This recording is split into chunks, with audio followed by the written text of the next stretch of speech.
Welcome.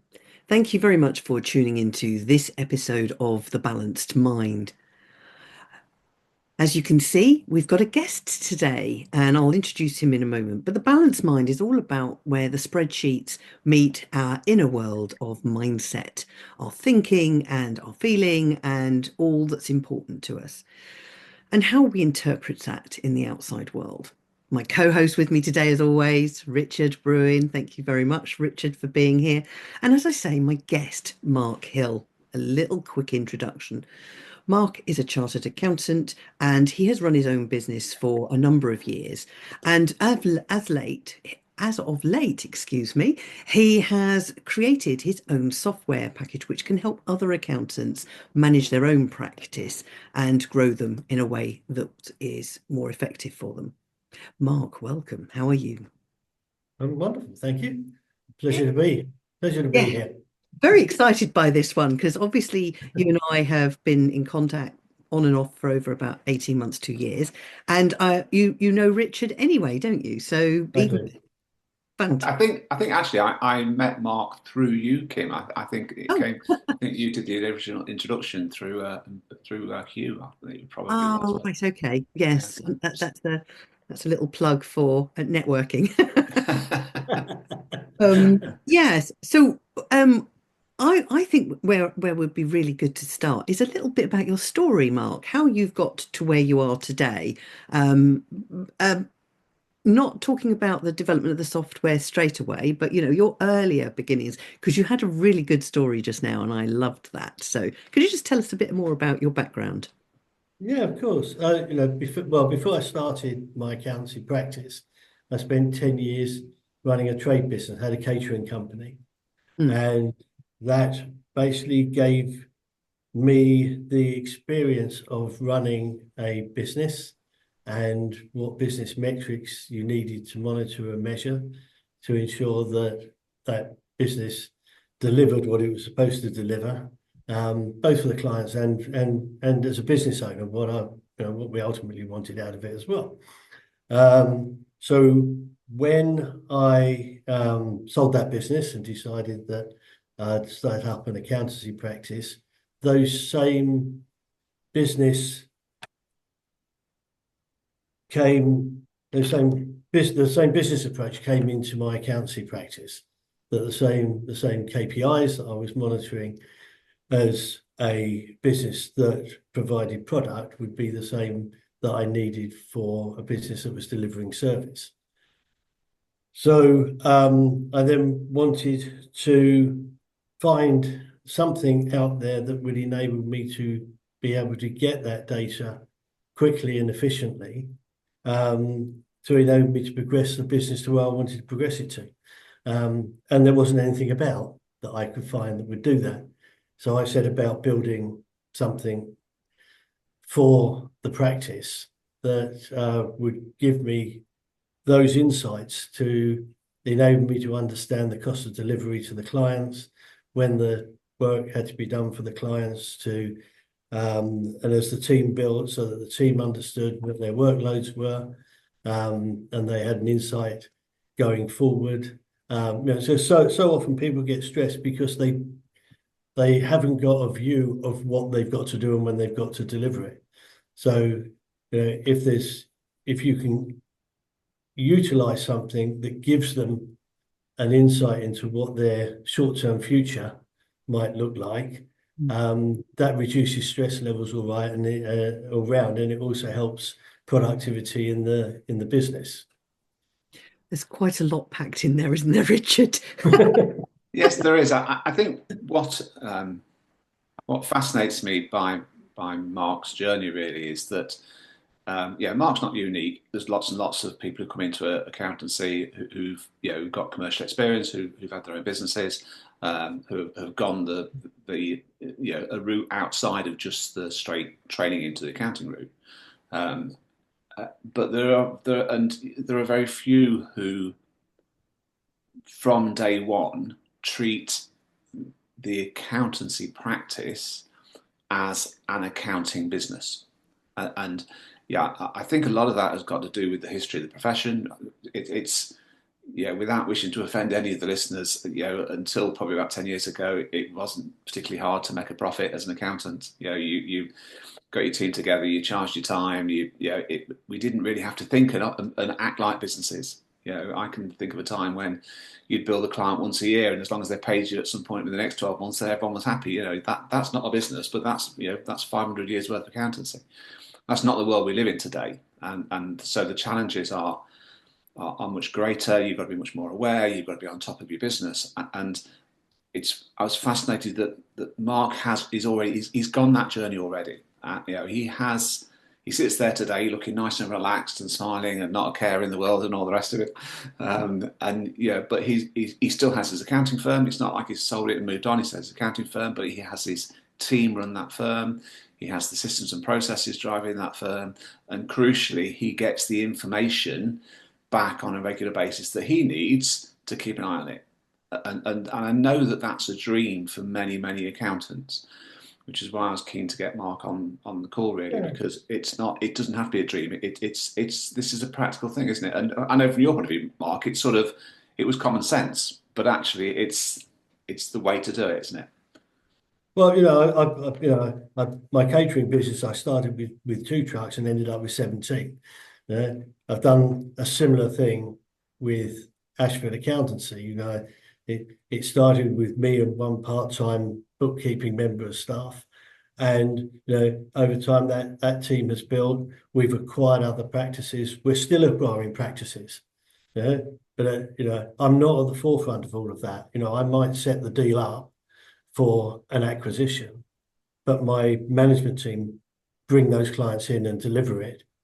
And then, the processes and systems that we use within Ashford Accountancy help me monitor what we've brought in, make sure that we eject the clients that we shouldn't have taken on, because you will always take on clients you shouldn't in an acquisition, but you don't want to do them for 5 years and then realise that you've lost money year on year.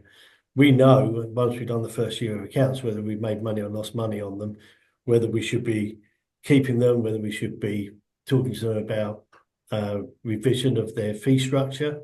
And we also understand the clients that we should get closer to because they're really profitable and they're growing and we need to give them extra services, etc.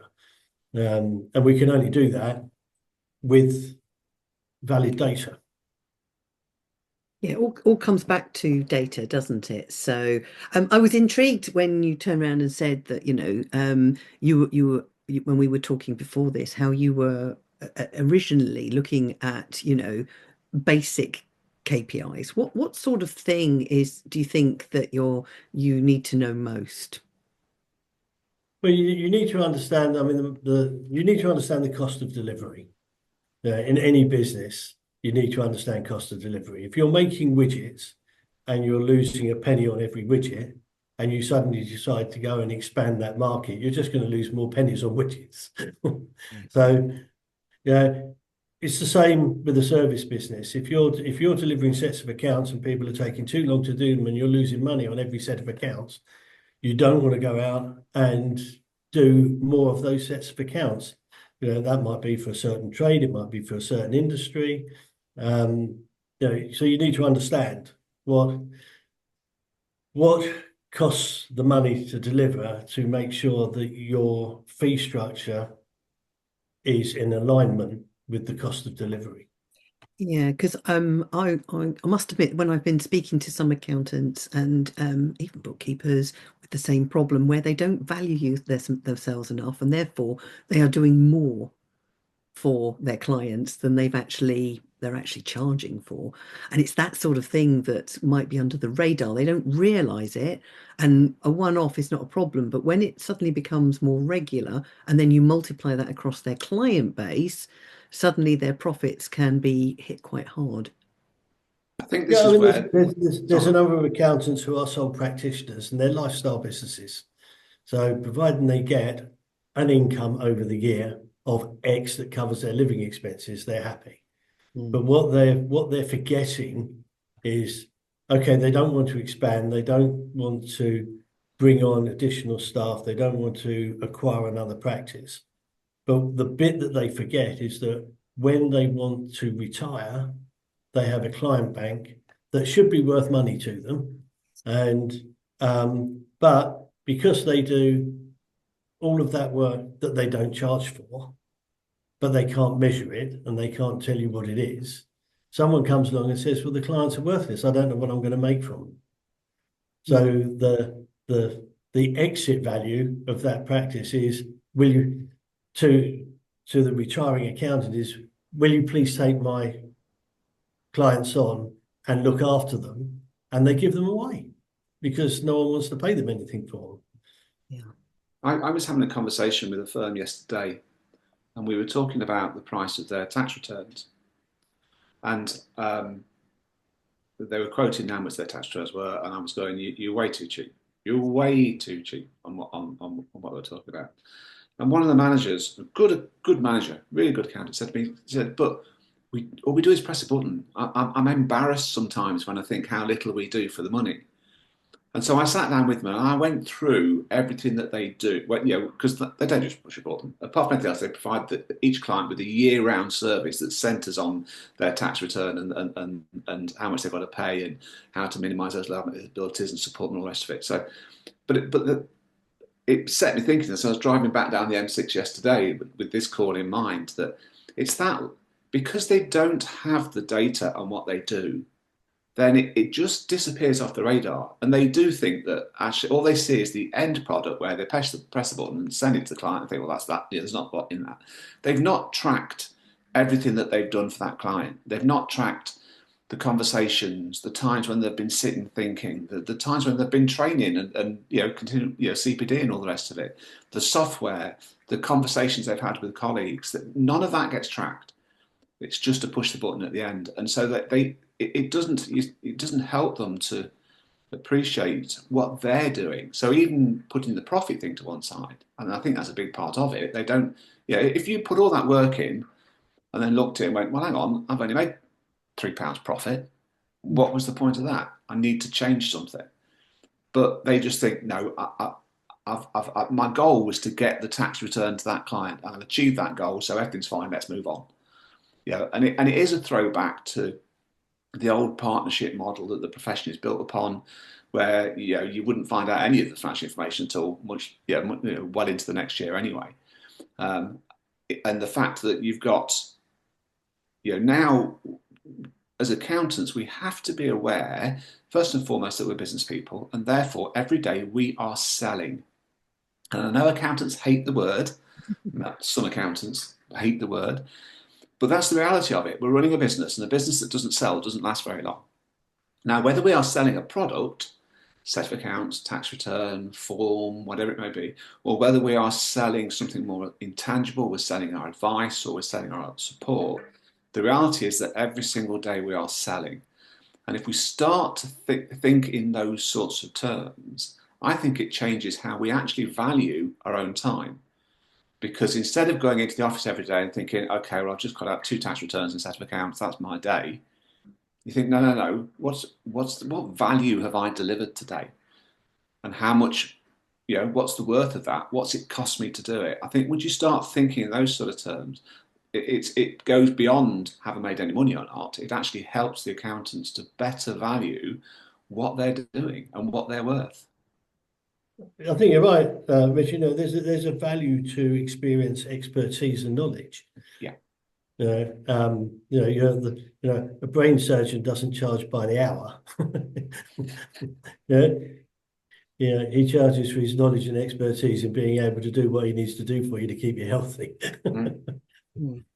Yeah, and we're in a similar world, but it's the same principle applies. We're giving knowledge, expertise, and advice to clients to enable them to run their business better, to mitigate their tax liabilities, whatever it might be. But we just need to understand what the cost of delivery is to that, so that we can make sure that we are charging at the right level. Yeah. I think the timesheet piece is an interesting one, Mark, because you and I talk to lots of accountants and appreciate that there's still an awful lot of pushback when it comes to timesheets. Like you, I have always advocated the use of timesheets. We are, how else? Time is our biggest resource. How do we track it? At the white part of anything else. And I think that when I'm certainly old enough to remember when timesheets started to disappear. When you're talking pretty much probably the late 80s onwards. And if we're being honest, they disappeared for all the wrong reasons. People will say it's because we weren't charging time and because we were delivering value and all the rest. No, it's not. It's because we found an excuse to not be accountable. That's why timesheets disappeared. And that's why there's a resistance to bring them back. But in a business, you have to be accountable. You said the key thing, which is that you don't do timesheets so you can beat somebody over the head because they've been to the toilet 5 times in the day. This is about tracking where our resources are being spent so that we can then make sure that we're doing that in the most commercially sensible manner, and we can focus our resources to the right clients and the right services and all the rest of it. It's not about using them as a rolled up newspaper to beat the staff around the head with, but there is still this old fashioned attitude towards timesheets are a bad thing, where trendy firms don't have timesheets. No, I mean, I think time recording in accounting practice sort of started to happen when computerization and technology started to come in, and suddenly you weren't spending 5 days doing a set of accounts. You might be spending a day doing a set of accounts because you didn't have the secretary typing them up. You didn't have to do all the manual extended trial balance ledgers, etc., to get them out. So, as you rightly said earlier, there was a time where margins were so high in accounting firms, you didn't have to think about whether you were going to make a profit. It was just a question of how much profit you were going to make. Now, I think technology plays a part to make sure that you get a profit, because so many changes have happened in the accountancy world, and there are a lot of things that have driven the margin of accountancy firms down, that you've got to start tracking and monitoring again to make sure you make the right margin. I guess this is where tech has come in to help you as a businessman, to manage your business, is knowing what you're going to use to track that. So one of the questions I'd like to ask is, I mentioned earlier about clients and how some take up more time than others. How do you measure that? I mean, is that just time, or is that something else that you're looking at as well? But it's time expended on clients, whether that's on physical work for the client, whether it's on advice, whether it's on phone calls. There are you get clients that will ring you every couple of weeks to ask valid questions about their business, and then you get others who are quite happy to do that research themselves and understand what they've researched, and they don't call you. So, that's the difference between, good clients and bad clients, and why, a one fee doesn't fit all situation, shouldn't be adopted. Because, what we do for clients is pretty bespoke, for each client.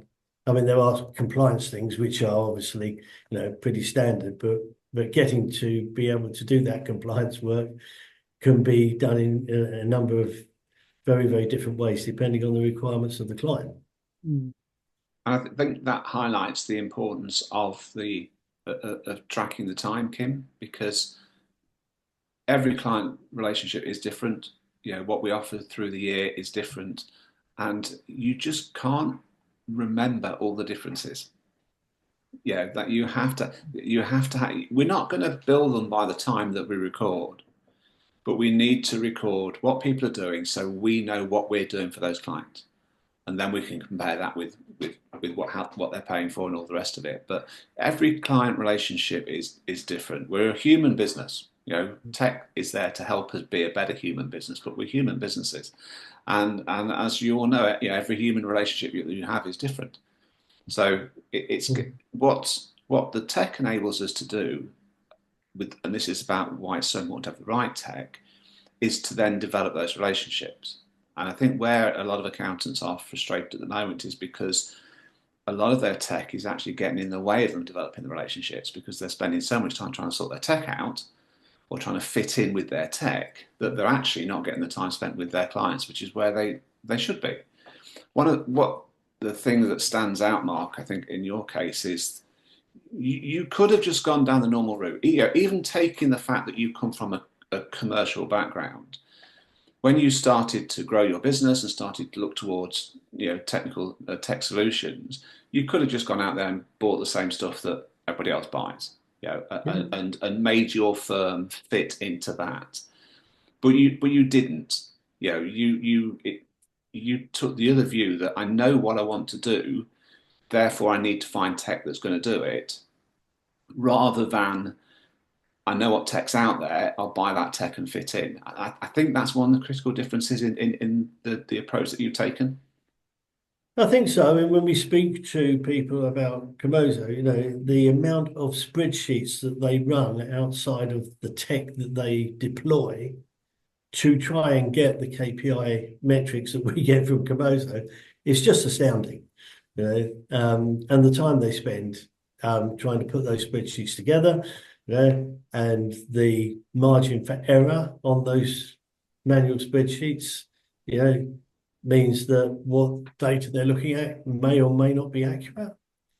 So yeah, you can take the sort of the tech that's there and say, well, I'll do workarounds, but are those workarounds efficient, and do they actually deliver what you ultimately want? It's a big step to take, isn't it? To go and create your own software. It's a big step. It's a huge step, isn't it? I think that I have no problem with accountants using spreadsheets. Accountants are whiz on spreadsheets and know how to use spreadsheets. And the reality is that they are using those spreadsheets because of deficiencies in the tech that they've been out and bought. Yeah, the tech does part of the job, it doesn't do what they want it to do, so they fill the gap with a spreadsheet. And actually, some of these spreadsheets are really good, really effective. But I was talking with a firm on Monday, and they were saying this. Yeah, they control a lot. They've got a lot of software in place, but their managers make quite heavy use of spreadsheets. The one thing that they all recognise is, whilst the spreadsheet enables them to essentially track things, what it doesn't do is give them information on their business, not without it being very, very time consuming. So that's the big limitation on the spreadsheets. They're being used to fill gaps. I understand that. I actually don't. I have a problem with the tech companies allowing those gaps to sit in place. I don't have a problem with the accountants going, look, we still use spreadsheets because we need to. I totally get it, but it does limit them what they can do. And I think this is back to this whole thing about, if you think of it from a business point of view, if you imagine, you are the board, you're the owners of the business, you're the shareholders, you're the directors, you're at the top of the business. You need to know what's going on, and you can't spend hours and hours and hours trying to find the answers to what's going on. And I think I think we've been bullied as a profession. I think we are, I just look across a lot of other sectors. We've not stood up and gone, no, hang on, we're accountants. We want to do the accounting things. Therefore, we need our software to do this. And instead, we've ended up going, well, we'll try and be accountants every day, but actually, we can't, exactly in your case, Mark, we can't find software that does it. So therefore, we'll compromise and we'll make the best with the software that's out there. Mark didn't compromise. He went, no, sod that for a lot. I'm going to go down the route of creating my own. And I'm sure there's been many sleepless nights since then where you think, why did I do that? But it's because it's that commercial driver, isn't it? You recognise then, Dave, if you're going to run an accounting, there's no point in running an accounting business if I can't get this sort of information. Therefore, I need. It also gives, if you're going to do an acquisition. Now, we've done a number of acquisitions. We're just about to conclude another one, which is going to come in April. And we sit here saying, we're going to bring in 150, 160 clients. Some of those are ones that we shouldn't probably take on, but we're comfortable that whatever we pay for that practice, we will know which ones we shouldn't have taken on, and we'll take those out very, very quickly. So we will mitigate and minimize our risk of running a load of loss-making clients for a long time. So you can sit and, if you've got the right data, you know what you're bringing in, you know how you've delivered to your existing client base, you know how you're going to deliver potentially to an additional client base, and you know of that client base, which ones you're going to keep and which ones you're not, that acquisition will be profitable because, you're buying recurring fees. So, as you improve that recurring fee over time, the acquisition just gets better and better. but you need the tools to be able to make it better. I don't know whether it's an appropriate question to ask, but I'm going to ask it, and then if Richard, if it's not, you can come up with another question, a better question. But I think you're talking about Komozo, and I'm not an accountant, but work with them and understand some of the challenges they have. Can you just explain what Komozo software does that potentially is helping close some of those gaps that you're seeing in a business setting? Yeah, I mean, I'd say it's no, people would say it's practice management. I say it's business operational software. It enables you to run your business. Mm. It will track workflow and tell you when those jobs have got to be delivered so that you don't miss deadlines. Mm. It will track the user's time so that you know that what they're working on, when they're working on. But crucially, what Komozo does, it also then tracks a cost against that time. So we're tracking all of the things that a practice would need to track, due dates and compliance dates and internal dates when you want it done and all that sort of stuff. But then we are using it to provide us with an insight into what services are profitable, what users are more efficient than others. No, and again, I don't use that data to go and beat someone around the head because they've taken 2 hours longer to do a set of accounts. But it does give me an insight into, well, maybe there are people that are being given work where they haven't got the skill sets necessarily to do that work. And maybe we should be focusing training on them so that they can. But, unless I can put a job against 2 different users and see the differential in the delivery, I don't know that it doesn't point me to the person that may need some additional training, as it all just gets washed up. So it helps me to operate the business at an efficient level. And in Komozo, we don't, a lot of software in the accounting industry is all about automation. So, don't speak to your client, automatically send everybody an email saying that you need their accounts, you need their tax returns. But all that, to my mind, all that does is reduce the amount of personal contact you have with the clients. And at the end of the day, people buy from people. And if you reduce the personal contact, the chances are you just become a commodity delivering something. Yeah. And they'll go and find an accountant who's a bit more personable because who hasn't automated all of that stuff. Yeah. And unfortunately, so we don't focus on all of that automation, but what we do focus on is what business metrics do I need to be able to run this business profitably. So follows on to my next question. So nice leader in. Thank you, Mark, for explaining that for me and maybe for others who want to understand what it is that you're doing and why people are excited by it. Is you said something there about practice management, and this is beyond practice management. This is business operations, and there's a mindset difference, isn't there? Because what we're talking about here is running your business. Well, running a business, even it's instead of being entwined as to who you are, it's a separate entity on all of itself. And some people can fall into the trap of merging with it. And what I'm hearing and what I heard before was that really what we're looking at is a different mindset that says you look at it objectively. I don't know. Explain to me what the difference is between this practice management. I know it's a tool, but a mindset of where you are the business and you may not apply all the same rules that you tell your clients to use. And then obviously the business side of things. That was a long-winded question, but okay. No, I mean, to my mind, practice management is focusing on the practice delivering for the client and making sure that the client gets from their side of the arrangement what their expectations are.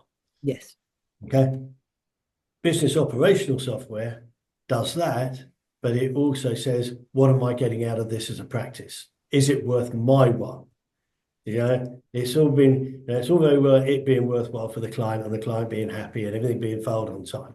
But if you're not actually making any money from it, So, if you think about, you know, it might be a user, product, service, team member, whatever, that is not delivering.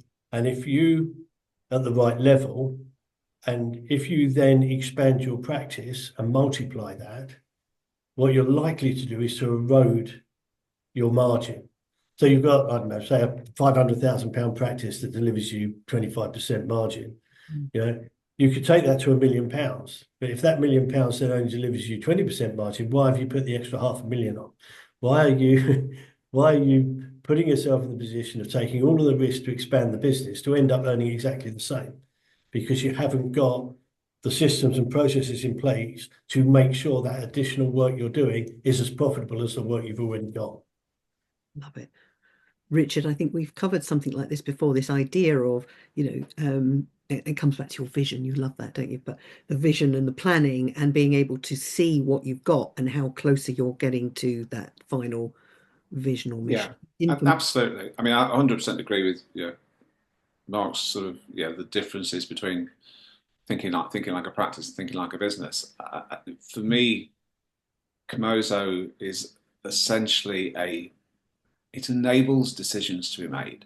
That's where it becomes a game changer. Most things that accountants do at the moment within their firms are a bit of a guess at best, or are kicked down the road because they don't really know what to do with it.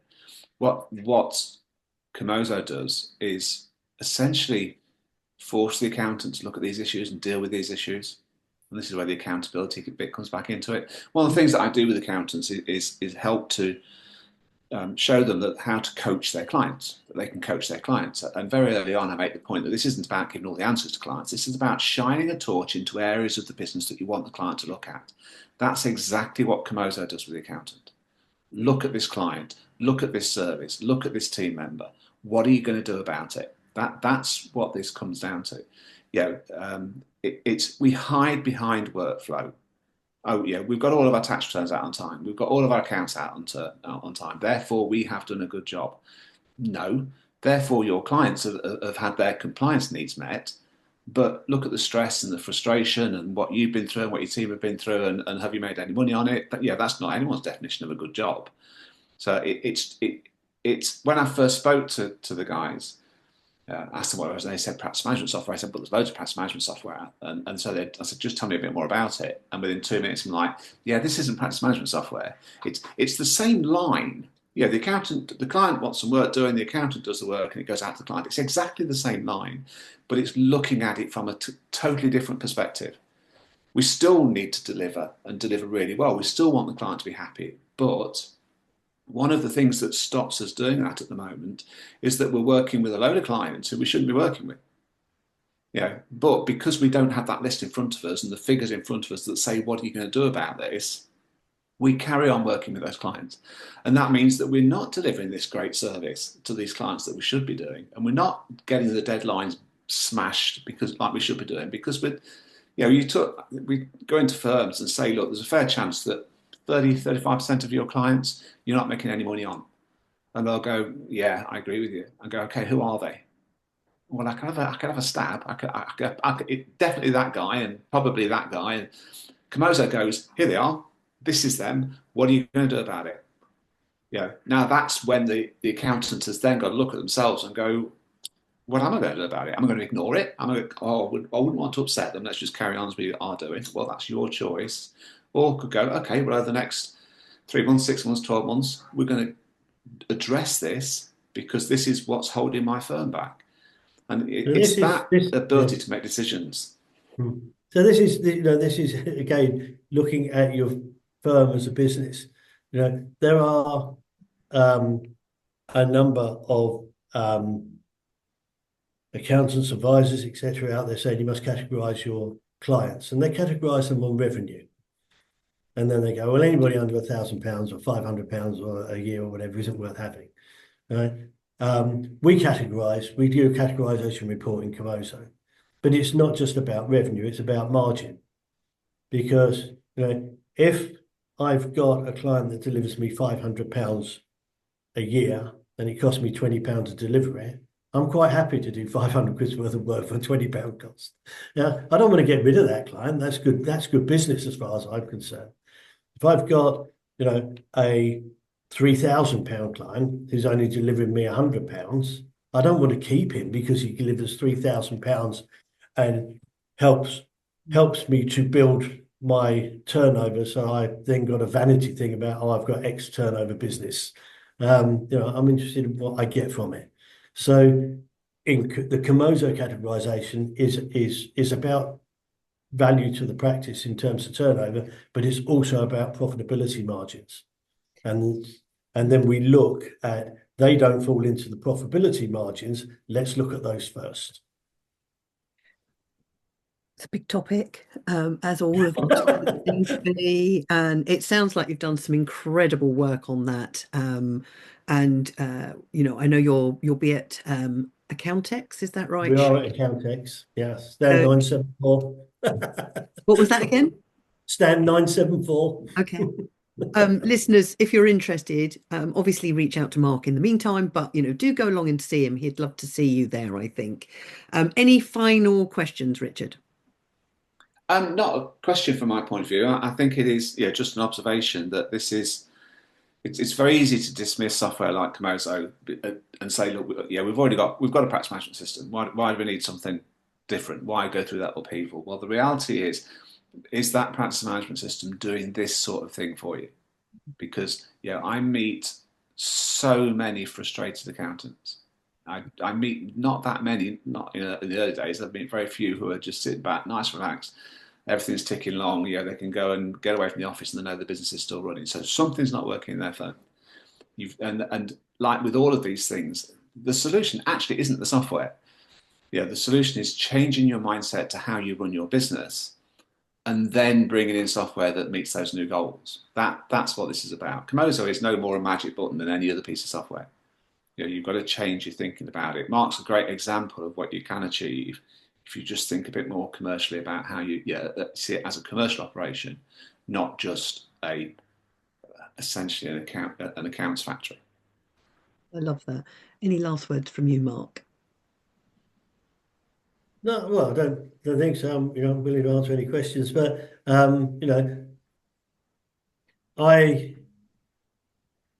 am probably, I've achieved something that most accountants would like to achieve and haven't been able to, and that's get off the hamster wheel. I can, as we said, I can take a day off. I spend a lot of time on Komozo these days. I don't get that involved in the accountancy practice, but it runs on a daily basis. It produces what it needs to produce. And by utilizing the right tools, I can make sure that my investment in it gives me the return that I need on that investment. Yeah. And I think, a lot of accountants, if you haven't got that sort of insight into your business, you're worried. You've got an investment in that business and you're worried about the return. So you keep working at it to make sure that the return comes back to you. But there's a different way of doing it. Yeah. If you want to explore.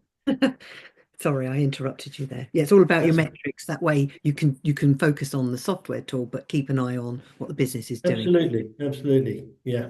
Marvelous.